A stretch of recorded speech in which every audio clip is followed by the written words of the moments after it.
Hello today, guys. Making this video. This one's going to be about the possibility of World War III, I guess, because that's what's been going on in the news lately. You know, I was going to make other videos about like men and women, but a lot of this seems irrelevant right now. There's a lot of fatigues going on. You know, I made a video about pride fatigue. We got women fatigue. We've got, race fatigue, you could say at this point. But just everything fatigue. You know, I'm tired. And, yeah, I got some recent feedback as well that I guess I ramble a lot in these videos. I think I've even acknowledged that, guys. So, like, if you guys don't like that I ramble, don't watch the videos. You know, I don't really mind if you guys don't. If it's not your cup of tea.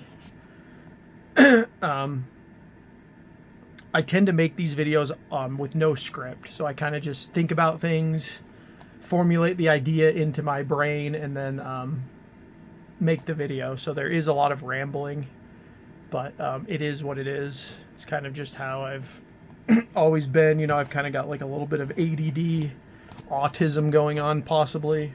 I know I have ADD because I was diagnosed when I was a child, but the autism, I don't know. Everybody can have autism. I think it's like a choice. But anyway, that is not the point of the video. The video today is about the possibility of World War III. I'm making this on the eve of the Iran-Israel confrontation, you could say, right?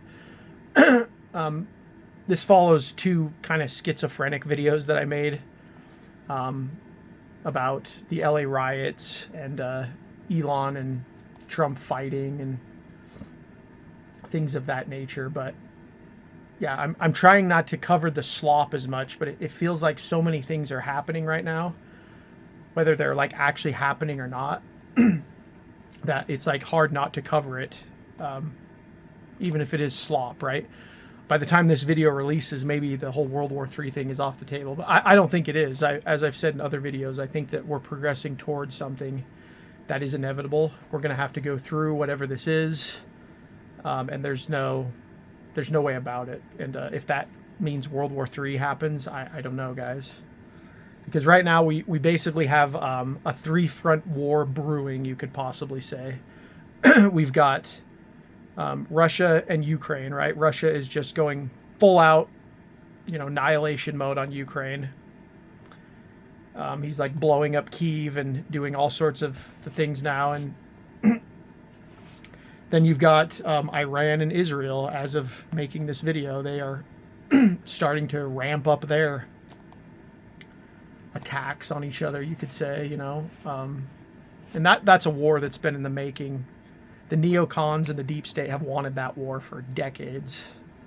So they're probably salivating at the thought of this, right? Like, oh my gosh, we could actually get the war that we really want, right? And that's never good, because this is kind of what they wanted in World War II. They wanted war with Germany, the Zionists.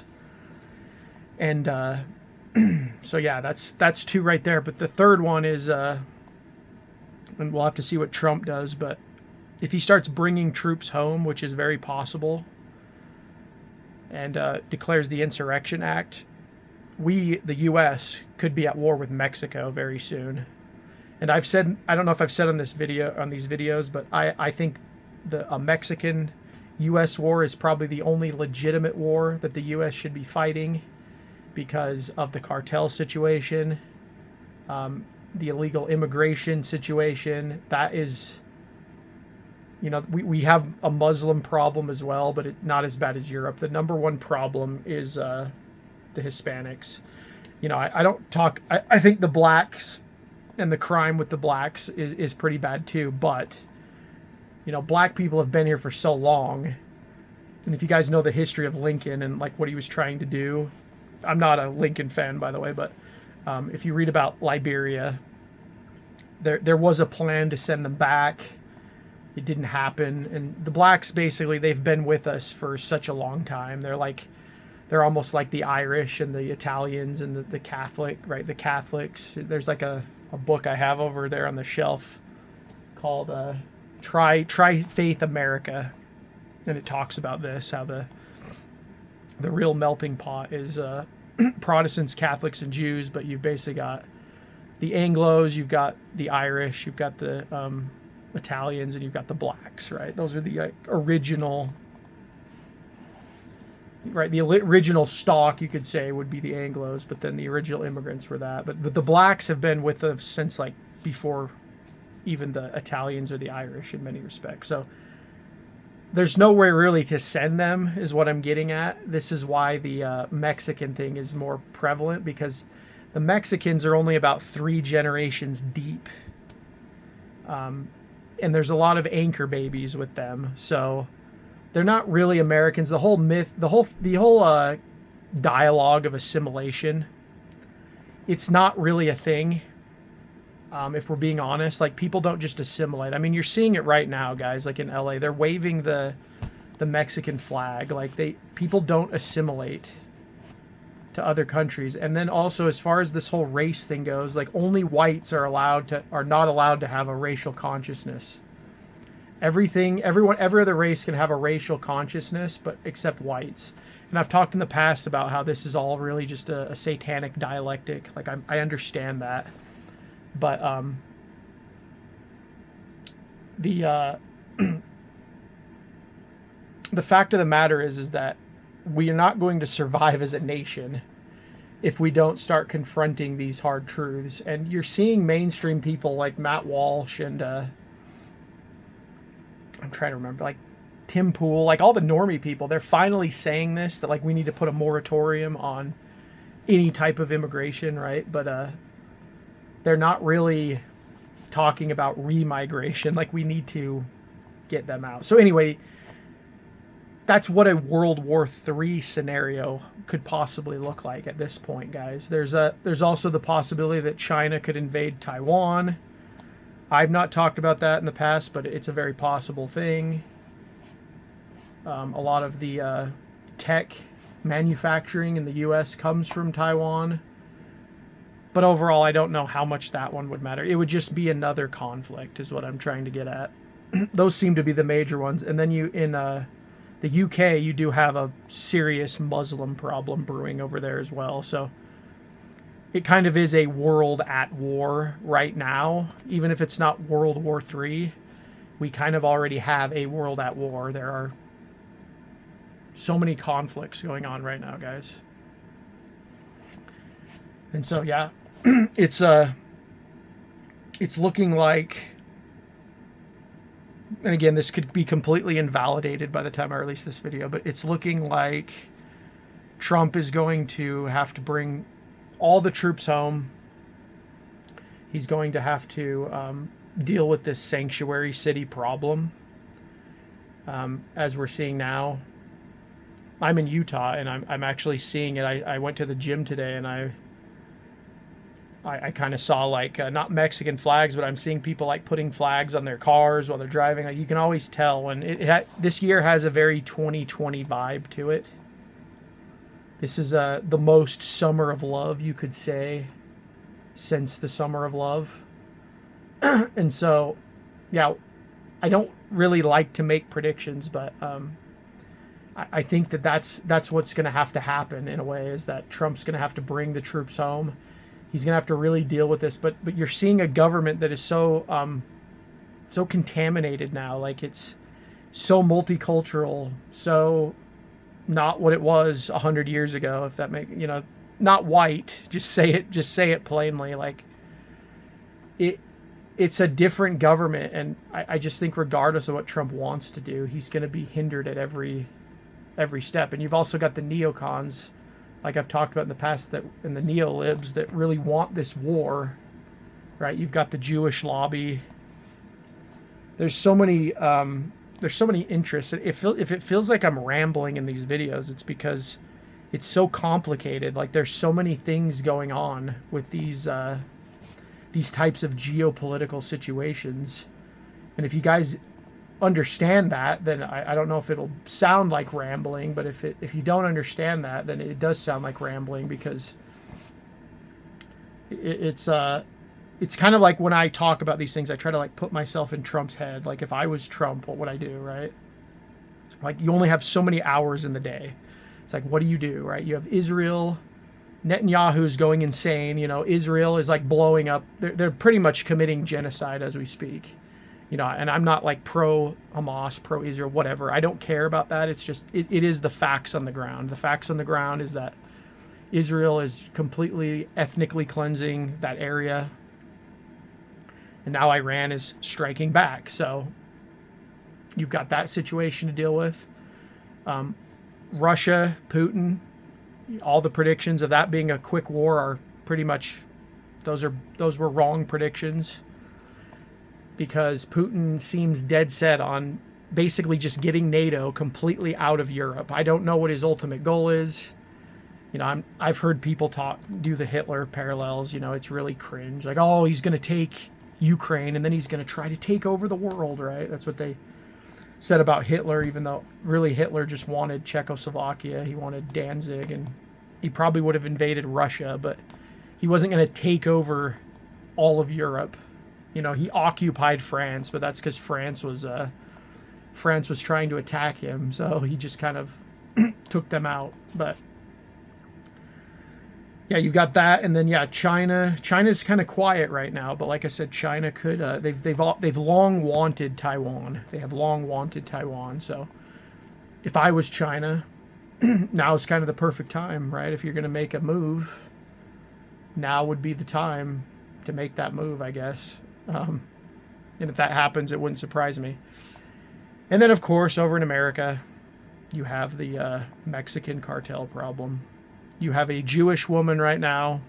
I always forget her name, but she's running Mexico right now. If you go read about her, the cartel basically assassinated her political opponents to get her in office.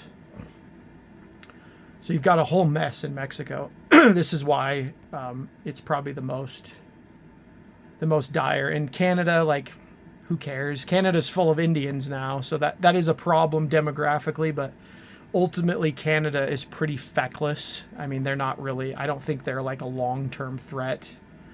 We probably could annex lots of parts of Canada and just make it part of the US.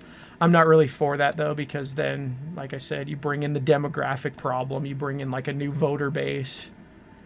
It would just be like, especially if Trump wants to make it the 51st state, which doesn't make any sense, like make that entire landmass one state, that would be a nightmare. Politically, or, you know, even electorally, right? If you even believe in elections, right? I don't think I'm going to vote again, ever again. But if you believe in that still, if you still believe in democracy, adding Canada would solve no problems. It would cause a lot. So that's kind of the situation in the U.S. though. You've got a lot of Muslims in like the northern part, right? They're kind of dispersed all over, but you know, like Minnesota is a big one. But the real problem is, again, Joe Biden opened the border for 4 years, and 20 million on the light end got in. And they've been dispersed all over the country, right? I've talked in the past about how during the Biden years, the governors were bragging, like, oh, yeah, we're going to send them to Martha's Vineyard. We're going to send them to Chicago. Let them deal with it. It's like, but really, you let them into the country. And so now I was explaining to one of my friends today, it's like we have little cells of cartel like all over the U.S. now, and they can be activated at any time. The cartels are a lot more advanced than people realize. Like the movie Sicario, the Sicario movies are a little bit more reality based than people might think. The cartels are they would be a formidable foe. I don't think that starting war with Mexico would be like an easy feat, but it feels like it's the only war that the U.S. should be funding and fighting. Israel should be dealing with itself. Russia should be dealing with itself. And there's always the nuclear discussion too. Like, oh, what if they launch nukes? Well, it's like everybody has nukes now, okay? It's mad theory, mutually assured destruction. If one person launches a nuke, that just means all the other nations are going to start launching nukes, and you know, we're all dead anyway. So that doesn't matter to me, like that they have nukes. And so yeah, that's kind of the situation, guys. That's basically the video for today. I tried to keep it a little less rambly, stay on topic a little bit better, but this still pertains to World War III, which is that this is the facts on the ground, you could say. The nations, the world at war, right? These are the nations that are currently in conflict. But one thing I did want to end on that is different, this might be slightly a white pill, maybe a black pill for some, I'm not sure, but we live in a completely different situation than we did in the 1930s, 1920s. I talked about fatigue in the beginning of this video, and that's real right now, guys. That is very real. Everyone is tired. We've had so many, especially millennials, we've had so many psyops throughout our lives. It's just like nothing feels real. Nothing can galvanize us anymore. Like nothing is shocking anymore. And so when they talk about like, oh, we need you to go fight for Israel, or we need you to go do this, it's like, I just don't think people are going to do it this time. Because again, for one, we don't have the demographics anymore. We're not a majority white nation like we were in the 30s. We can't just like mobilize white boys to go die for Israel. Because like, again, most white boys now, that we're sexless, we're single, we're childless. Women hate us because of feminism. We really have nothing to fight for, if you think about it that way. And again, that can be a white pill or a black pill, depending on how you look at it. But men are just we're just kind of fed up. Like I really think literally the only war that could be fought where men would actually, where Trump could like activate young men. And again, I'm not advocating for violence, YouTube. Got to say that, right? I'm not advocating for anything here, but the only legitimate mobilization I could see would be for Mexico, for something that's actually on our border. You know, that call to adventure of, you know, carving out pieces of maybe like, again, Canada as well, just taking more land for the U.S. That possibly could get men motivated, you know, and then promise them like land or something like that. I don't know. But again, you can't do any of this without, we need mass deportation, mass remigration. We do need a moratorium on any immigration. I don't even want to hear the legal thing, but, you know, I made a previous video too. Trump's talking about keeping, you know, undocumented migrants to work farms because we might have a farm shortage. So it is a mess. I mean, he could be true. That could even be true. Like maybe we're in that kind of a situation where, yeah, we can't just afford to deport everyone or the country just stops moving. So that's kind of where we're at, guys. So that's how I wanted to end the video, is that people just don't have the will to fight these wars anymore. I think Iraq was, you know, in the 2000s with the Gen Xers, that was kind of the last gasp of the American empire, you could say.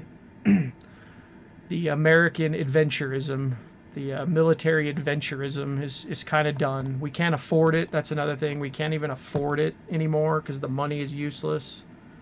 Other countries are recognizing their own national sovereignty, so I just think it's over in far that. So that, again, that could be, that's a white pill as far as foreign wars, but it could also be a black pill because it means the state of our nation is not good, guys. So anyway, that's the video, guys. I appreciate it if you guys are watching these. Please like the video, comment down below. Sorry, my voice is kind of shot today. I have a phone job now, so I'm talking all week. But yeah, subscribe to the channel if you're new as well. And thank you guys so much for watching. I will talk to you all later.